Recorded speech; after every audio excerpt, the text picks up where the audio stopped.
Deus se a porta abrir, Ele é Deus, mas se fechar, continua sendo Deus se a doença vier. Ele é Deus se curado eu for, Ele é Deus se tudo der certo. Ele é Deus, mas se não der, continua sendo Deus. Eu não adoro pelo que Ele faz, eu adoro pelo que...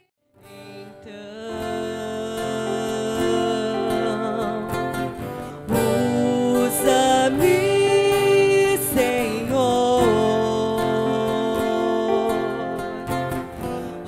usa-me como um farol que brilha à noite, como ponte sobre as águas, como abrigo no deserto, como flecha que acerta o alvo. Eu quero ser usado da maneira que te agrade, em qualquer hora e em qualquer lugar.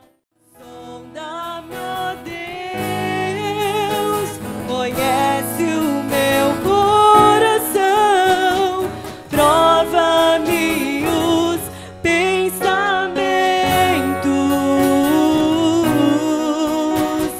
vê se há em mim algum caminho mau e guia-me pelo caminho eterno. Quão formoso és, Rei do universo, tua glória enche a terra e enche os céus. Tua glória enche a terra, tua glória enche os céus, tua glória enche minha vida, Senhor. Maravilhoso é estar em tua presença.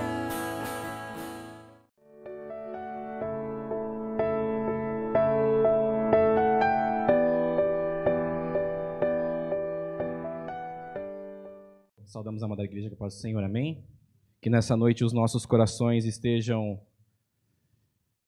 abertos ao Senhor e que Ele possa fazer o que realmente Ele deseja fazer. Hoje nós cantamos Sonda-me, Senhor, e me conheces. Nós louvamos ao Senhor e o Senhor sabe como está o seu coração nessa noite. Ele sabe o que você precisa, mas para isso nós também devemos, nessa noite, estar atento ao que Deus quer, para que nós possamos dar a liberdade e dessa liberdade Deus fazer. Amém? Vamos abrir as nossas Bíblias em 1 Reis, capítulo 18, versículo 30. 1 Reis, capítulo 18, versículo 30. Então fala-se assim: Então Elias disse a todo o povo: Chegai-vos a mim. E todo o povo se chegou a ele e restaurou o altar do Senhor que estava quebrado. E Elias tomou 12 pedras, conforme ao número das tribos dos filhos de Jacó, ao qual veio a palavra do Senhor dizendo: Israel será o teu nome. E com aquelas pedras edificou o altar em nome do Senhor. Depois fez um rego em redor do altar, segundo a largura de 2 medidas de semente. Então armou a lenha e dividiu o bezerro em pedaços e pôs sobre a lenha. E disse: Enchei de água 4 cântaros e derramai sobre o holocausto e sobre a lenha. E disse: Fazei-o segunda vez, e o fizeram a segunda vez. Disse ainda: Fazei a terceira vez, e o fizeram a terceira vez. De maneira que a água corria ao redor do altar, e até o rego ele encheu de água. Sucedeu que, no momento de ser oferecido o sacrifício da tarde, o profeta Elias se aproximou e disse: Ó Senhor Deus de Abraão, de Isaque e de Israel, manifeste-se hoje que tu és o Deus em Israel, e que eu sou teu servo, e que conforme a tua palavra fiz todas essas coisas. Respondeu-me o Senhor, respondeu-me, para que este povo conheça que tu és o Senhor Deus, e que tu fizeste voltar o seu coração. Então caiu o fogo do Senhor, e consumiu o holocausto, e a lenha, e as pedras, e o pó, e ainda lambeu a água que estava no rego. O que vendo todo o povo, caíram sobre os seus rostos, e disseram, só o Senhor é Deus, só o Senhor é Deus. Até aqui. Vamos orar. Senhor Deus, meu Pai, Espírito Santo de Deus, muito obrigado, Senhor Deus, porque aqui estamos, Senhor Deus, na Tua casa. Muito obrigado, Senhor Deus, por separar, Senhor Deus, este momento para as nossas vidas, no qual o Senhor quer falar conosco. Senhor Deus, que nessa noite nós possamos, Senhor Deus, sair diferente, Senhor Deus, da forma que entramos na Tua casa. O Senhor é um Deus que sonda os corações, o Senhor é um Deus que trabalha nas nossas vidas, o Senhor é um Deus que renova as nossas forças. E por isso, nessa noite, Senhor Deus, nós confiamos em Ti. E nós entregamos, Senhor Deus, a Ti, Senhor Deus, os nossos corações, as nossas vidas, para que o Senhor faça o que realmente o Senhor deseja, Pai. Que nós possamos estar sensíveis, Senhor Deus, ao Teu Santo Espírito. Que nós possamos estar, Senhor Deus, de acordo com a Tua vontade. Senhor Deus, fala com as nossas vidas nessa noite, porque, Senhor Deus, nós estamos sedentos, Senhor Deus, da Tua palavra e de Ti, Senhor Deus. Muito obrigado, Senhor Deus, por mais um dia, em nome de Jesus, Senhor Deus. Amém. Com isso, nós estamos falando sobre Elias e o ocorrido que teve ali com ele e os profetas de Baal e todo o povo de Israel. Mas para começarmos, eu acho que é interessante saber qual que era a real situação daquela época, né? No tempo de Elias, existia uma grande seca e uma fome extrema naquele lugar. E com isso, já havia passado os 3 anos que ele já estava com aquela seca e com aquela fome. E foi o próprio Elias que anunciou essa seca através de Deus. Deus falou para que fosse até o rei Acabe e com isso profetizasse essa seca que aconteceria naquele lugar e também essa fome. Entretanto, o povo estava adorando ídolos, muitas vezes usando o altar de Deus para adorar a Baal, porque as coisas começaram a se confundir naquele momento. O povo estava perdido, não sabia o que fazer, se falava que era para adorar a Baal, adorava Baal, se falava que tinha que adorar a Deus, adorava a Deus, e com isso as coisas acabaram se perdendo o rumo ali naquele lugar. E quando Elias chegou diante de Acabe, porque Elias estava retraído, né? Ele estava escondido, porque nos fatos anteriores, a rainha Jezabel e o rei Acabe estavam matando ali todos os profetas. Então, com isso, Elias ficou ali escondido, e até que Deus manda Elias falar com o rei Acabe. Falar, Elias, vai até o rei Acabe e se apresente. Visto que estava um povo corrompido e dividido naquele momento. Ora lembravam do Senhor e ora não. Por isso, o profeta Elias pediu ao rei Acabe que reunisse todos de Israel, como também os 450 profetas de Baal e ali de Acera, que deveriam estar ali no Monte Carmelo. Então ele falou para o rei Acabe para que reunisse todos, mas todos ali no Monte Carmelo. E com isso, ao Elias chegar naquele lugar, existia a parte de Israel, existia a parte de Baal, mas todos divididos ali naquele momento. E Elias pega e fala, né? Isso está na palavra do Senhor, para o povo tomar uma decisão. Ou seja, em 1 Reis 18, 21 disse, até quando cocheareis entre 2 pensamentos? Se o Senhor é de Deus, segue-o. E se é de Baal, segue-o. Porém, o povo nada lhe respondeu. O povo ficou quieto, porque estava perdido, realmente não sabia o que fazer. E Elias estava numa situação que todos os profetas praticamente tinham morrido. Existiam alguns escondido porque a palavra de Deus fala isso. Se não me engano, por volta de 100, por Obadias, se não me engano. E com isso, Elias estava ali sozinho nesse confronto entre o povo de Israel, como também o povo de Baal. E ali ele foi enviado por Deus para quê? Para restaurar o altar.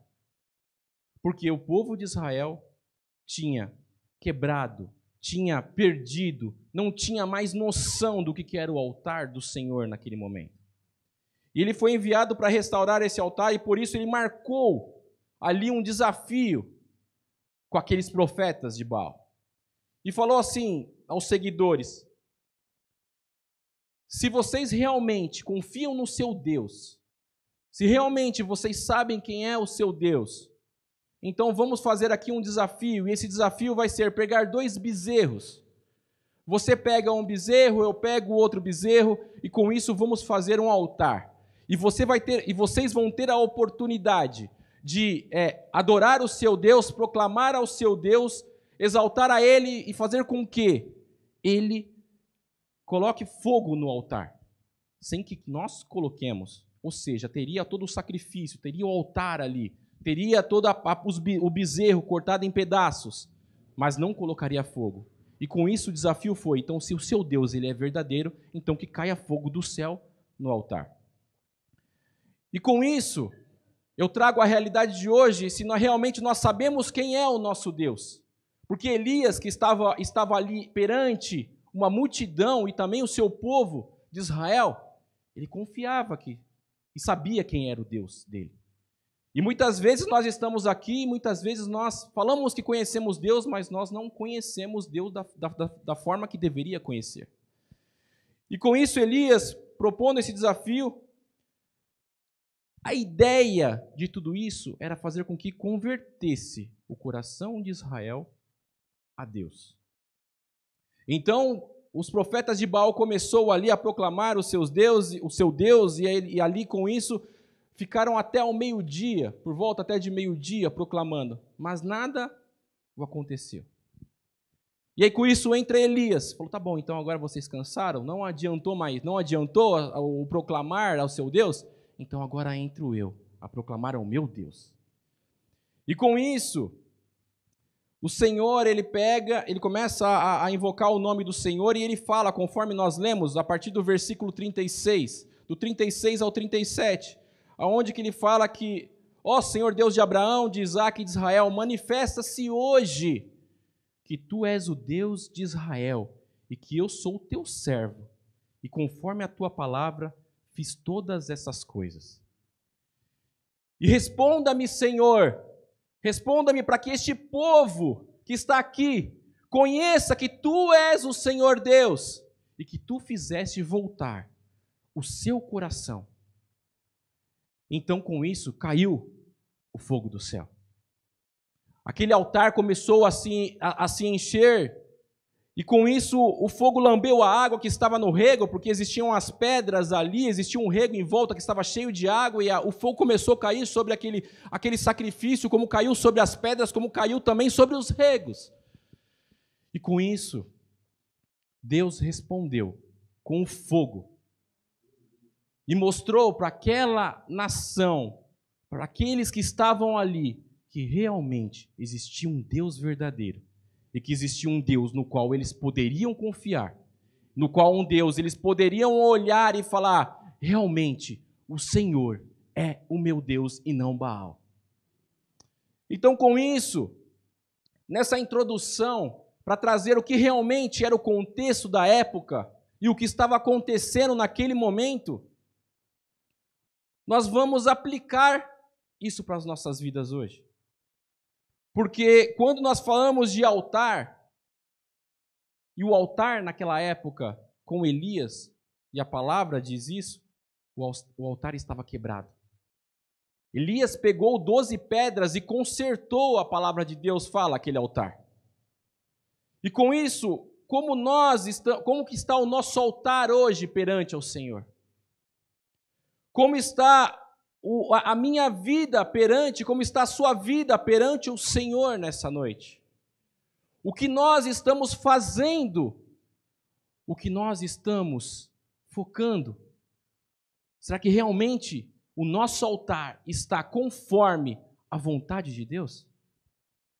Então Elias, antes de tudo isso, ele começou a consertar aquele altar, porque não adiantava fazer o altar, porque existia um rego em volta, existia um sacrifício onde precisava ser colocado, as pedras estavam todas tortas, precisava acertar, e Elias acertou primeiro aquele altar, para depois colocar o sacrifício e orar ao Senhor. E com isso, muitas vezes, nós estamos pedindo a Deus coisas, estamos falando com Deus, e muitas vezes o nosso altar está tudo quebrado. E nós nem percebemos que o nosso altar está quebrado. Então, com isso, Deus ele pega e começa a olhar para o seu povo e falar: precisa de uma restauração, precisa de uma transformação, precisa de mudança. E com isso, as pedras começaram a fazer sentido, porque estava sendo consertado. E quem estava consertando? Elias estava consertando aquelas pedras através de Cristo. E nessa noite, nós temos alguns pontos que precisam ser tratados na nossa vida como cristão. E essas pedras que Elias estava consertando, e eu trazendo para a realidade de hoje, eu vejo que algumas das pedras das nossas vidas, que muitas vezes nós deixamos cair e o altar se quebrar, uma delas é a oração.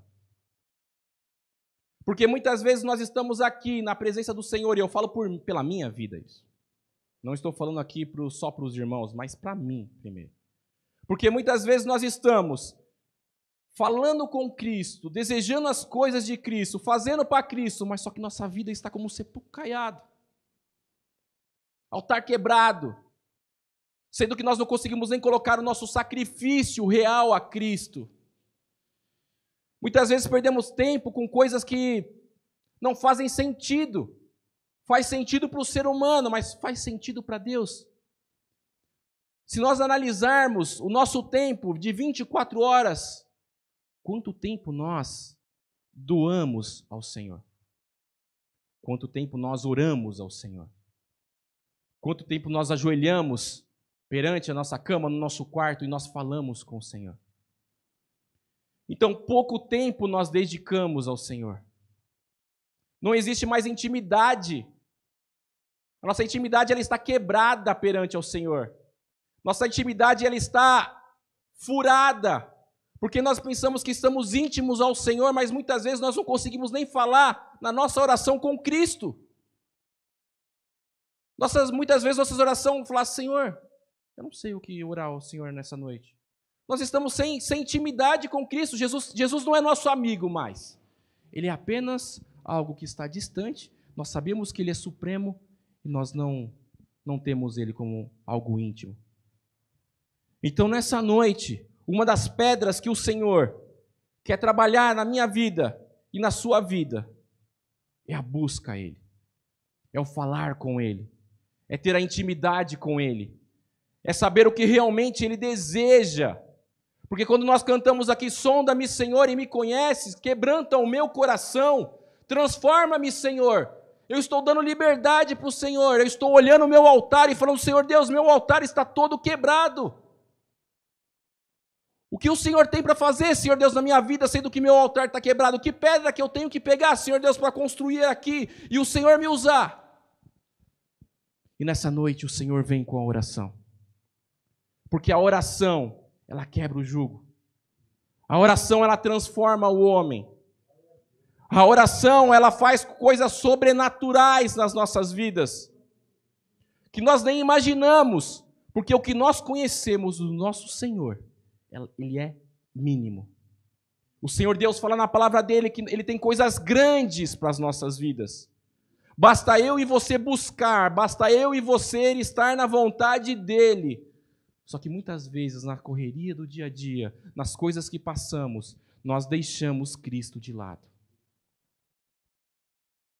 E a segunda pedra que entra, isso é base cristã, para mim e para você, é a leitura na palavra do Senhor.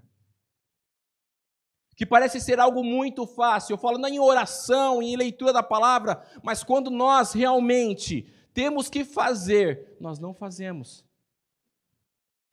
Quando realmente nós temos que ler a Bíblia, quando realmente nós temos que orar, parece ser fácil, mas nós não fazemos. E com isso nós perdemos essa intimidade com Cristo. Não sobra tempo, às vezes nós estamos ali para ler e vamos ler a palavra de Deus na nossa casa à noite. A primeira coisa que nós fazemos é abrir nossa boca de sono e falar: nossa, Senhor Deus, eu estou cansado, eu não estou aguentando. Quando nós vamos orar também, mesma coisa, a gente coloca nosso joelho ali, muitas vezes, eu já confesso a vocês que eu já dormi orando, ajoelhado. E quando eu olhei ali, eu já estava dormindo, não sabia, já comecei a falar palavras que eu não sabia nem o que estava falando e fui. Então, muitas vezes, nós temos que planejar o nosso dia.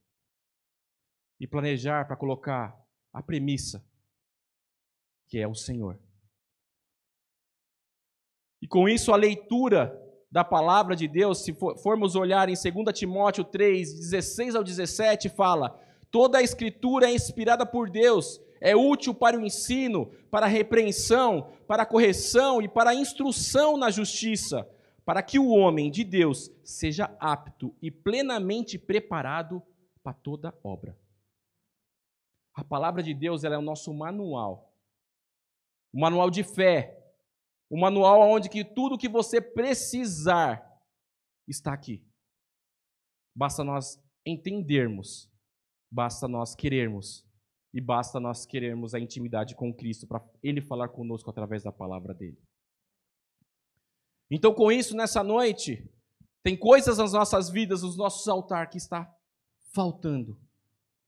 E o Senhor, Ele traz para mim e para você essa correção nessa noite. Para nós abrirmos os nossos olhos, o Senhor abrir os nossos olhos e sermos uma noiva no qual realmente agrada ao Senhor, uma noiva no qual realmente o Senhor olhe do seu trono e fala: essa noiva, realmente, ela está me esperando. Realmente essa noiva está me buscando.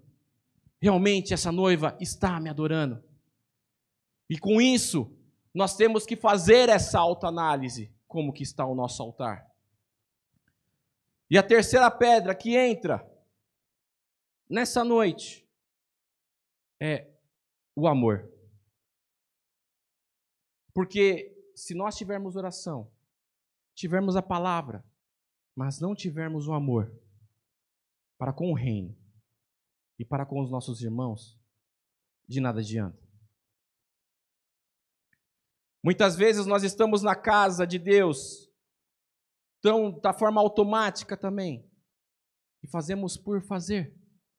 Mas aonde que está o amor, aonde está a garra, aonde está o que realmente, se precisar fazer, nós fazemos, se precisar chamar, vamos fazer, aonde que está o amor pela obra do Senhor, e não só como um título, não só como algo que foi denominado a mim e a você, mas sim o amor de queimar o nosso coração e falar: eu estou fazendo para Cristo. Eu quero porque a obra de Deus que a obra de Deus cresça, que a obra de Deus desenvolva, que a obra de Deus, o Evangelho seja pregado em qualquer lugar. Aonde que está algo fervendo no nosso coração pela obra do Senhor? Aonde que está o amor para com os nossos irmãos?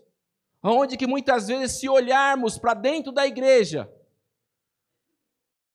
nós temos um problema ali, um problema aqui, um irmão ali, fala uma coisa ali, outro fala aqui, e muitas vezes nós se damos melhor com pessoas do mundo do que da igreja.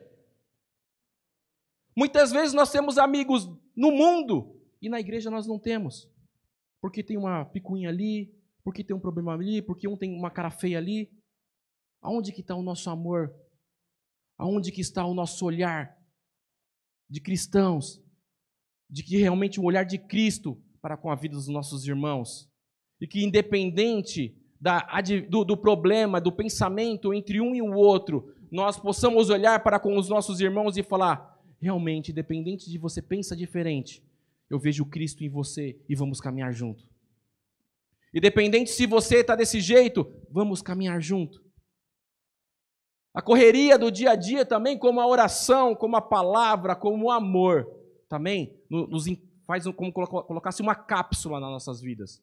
E muitas vezes, eu falo por mim, pensamos só em nós mesmos. E esquecemos dos nossos irmãos. Esquecemos de ajudar ao próximo. Esquecemos de fazer com que a palavra fala. Se realmente eu tenho que chorar com você, eu vou chorar. Se realmente se você sorrir, eu vou sorrir com você. Isso é palavra. E muitas vezes nós não estamos nem se importando com os nossos irmãos. Se nosso irmão está chorando, não, deixa ele lá, é a luta dele. Amém? Nós estamos errados. Nós temos que se unir, porque a palavra de Deus ela é um cordão de 3 dobras. E ela não se quebra fácil. Então, se com isso nós trabalharmos a oração, nós trabalharmos a leitura da palavra, entendemos o que Deus está falando conosco, trabalharmos o amor, pode ter certeza que seremos filhos de Deus diferentes do que nós estamos vivendo hoje. Porque muitas vezes isso nos consome de uma forma, o material, a forma que o mundo está nos ditando, a forma que nós desde pequeno nós ouvimos, não, que você tem que crescer, que você tem que estudar, que você tem que ser isso, que senão você não vai ser ninguém. O mundo dita uma regra que hoje, por exemplo, uma pós-graduação não adianta mais nada. Quando você sai da faculdade, você olha, você fala, quem eu sou? Não, acho que eu tenho que fazer uma especialização. Não, acho que eu tenho que fazer um pós-doutorado. O mundo, a cada vez mais, ele puxa as nossas vidas. Porque senão, nós não seremos ninguém. E com isso, as coisas de Deus, elas vão ficando para trás. Aí começam as idolatrias. Começa a questão de eu querer idolatrar o meu serviço, eu idolatrar as minhas finanças, eu idolatrar os meus estudos.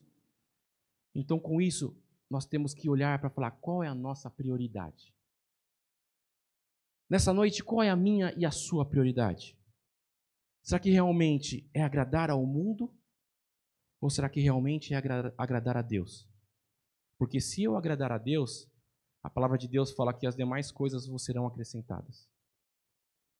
Eu tenho que fazer por onde também. Eu tenho que me esforçar. Vocês têm que se esforçar. Mas pode ter certeza que as coisas virão até a porta de vocês.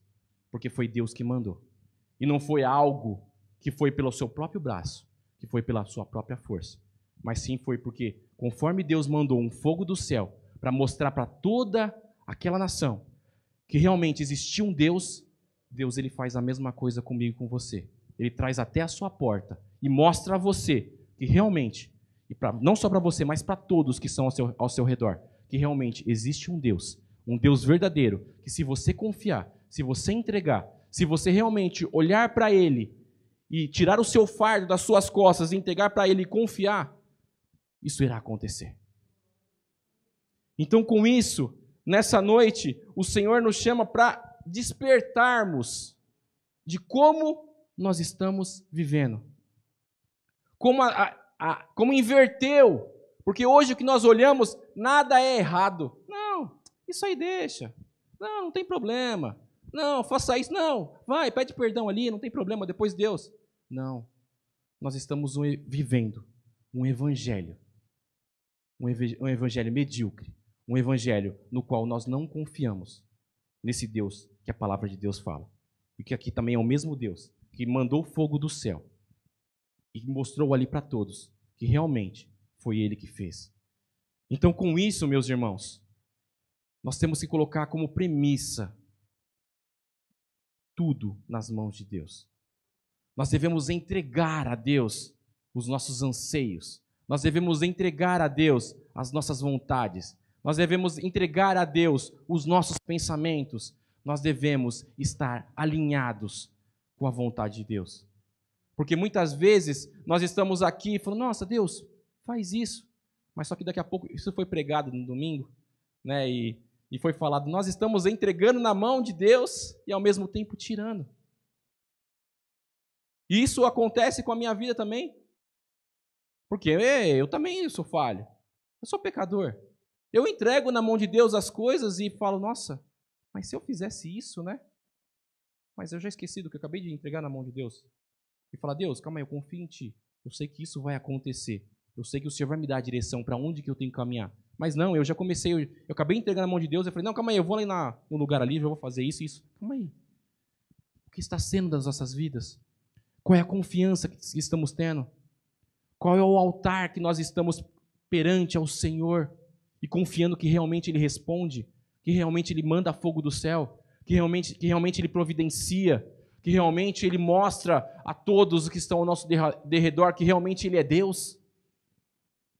E com isso, meus irmãos, nessa noite, qual a pedra? Porque essas foram algumas que eu comentei. Mas qual é a pedra que está faltando na minha e na tua vida? Porque tem muitas pedras que nos afastam de Deus. Muitas pedras que faz com que o nosso altar seja quebrado. Muitas pedras no qual o nosso altar ele está fora da vontade de Deus.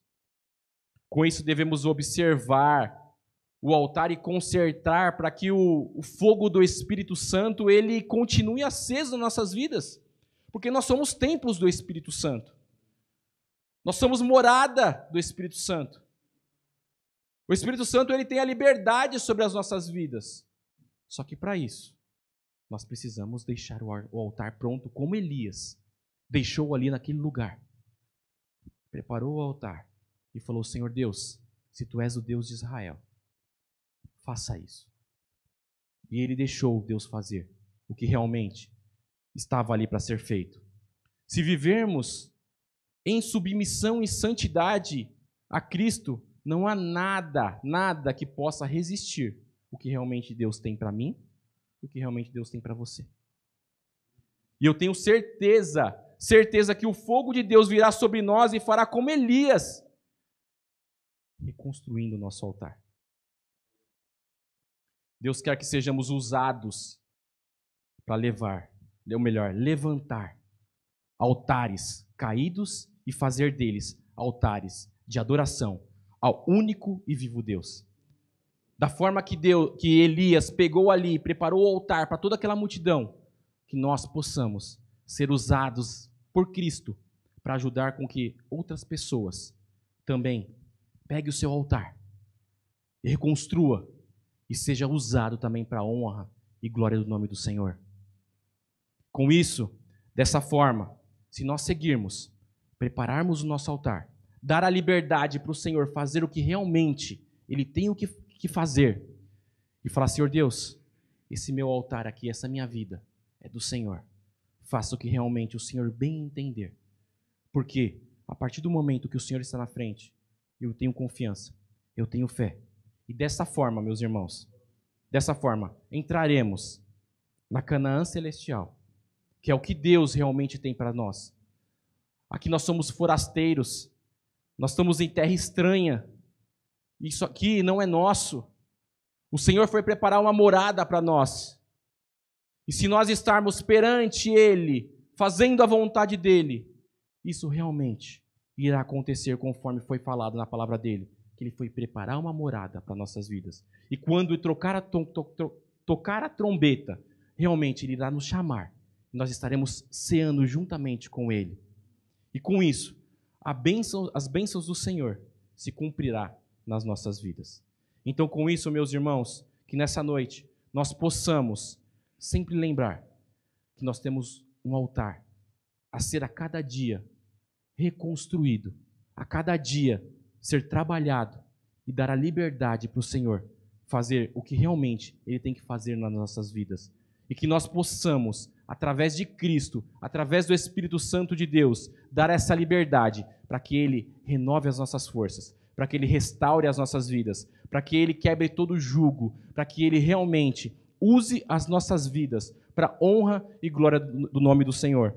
Porque se não for isso, de nada faz sentido nós estarmos de domingo a domingo na casa do Senhor, falando que estamos adorando, estamos exaltando o nome dEle, e muitas vezes não sendo usado por Cristo. Então, com isso, que nessa noite, fique com essa palavra e que a restauração do Senhor esteja na minha vida e na sua vida, em nome de Jesus.